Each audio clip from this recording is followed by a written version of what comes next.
Cooler में पानी भरने का एक साइंटिफिक प्रैक्टिकल देखिए आप लेज़म, क्योंकि ये इसमें फंस नहीं सकती थी इसलिए मग्गे में पानी भरा, मग्गे से पाइप से होते हुए और ये जा रहा है कूलर में। कूलर का लेवल आप देखो बढ़ता जा रहा है। वैज्ञानिक सोच, वैज्ञानिक साइंटिफिक इरादा,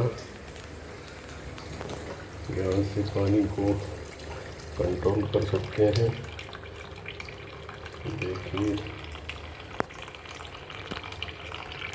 पानी मग्गे का स्तर कम होता जा रहा है और इसको फिर से आप चालू कर दें। इस तरह पानी का फ्लो कूलर में बना रहेगा। आज का कार्यक्रम समाप्त।